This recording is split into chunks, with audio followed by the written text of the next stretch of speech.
If you're not a public bank, you have to think about some creative ways to get liquidity to your shareholders.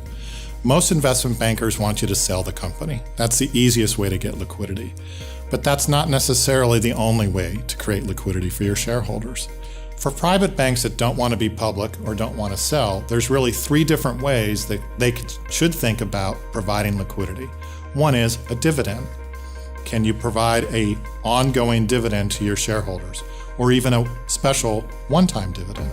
The second would be, could you do a buyback? Do you have enough capital to effect a buyback of a portion of your stock where you could buy that stock at a fixed price and offer it to all of your shareholders for liquidity? And the third would be bring in a new set of investors who buy the stock from investors who want to sell. All of these are opportunities to create liquidity without losing control of the company.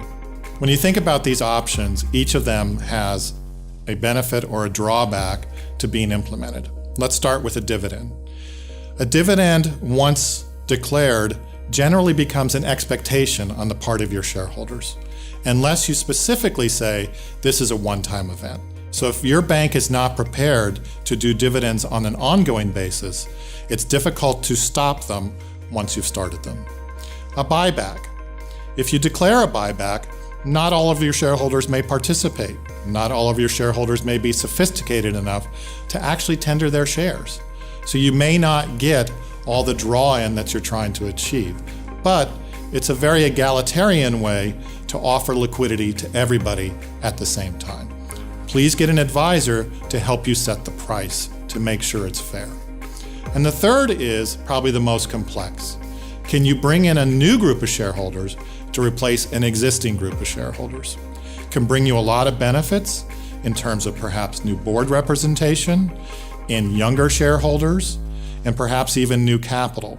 But with it comes risks, because if you change the composition of your shareholder base, you could change the control dynamics of your company. If you're on the board of a private bank, you should examine your liquidity options every year. Should we sell the company? Are we big enough to be a public company? Do we have the ambitions to have a public currency and do acquisitions? What's our long-term goal? What's it 3 years from now, 5 years from now, 10 years from now? Have I looked at my shareholder base recently and asked them, gee, do you need some cash? Do we need to institute a dividend? Should we be doing buybacks? Is there somebody who's nearing retirement?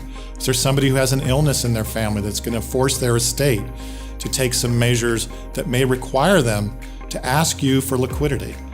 Be proactive about it. Be in control of your own destiny by planning for your own future.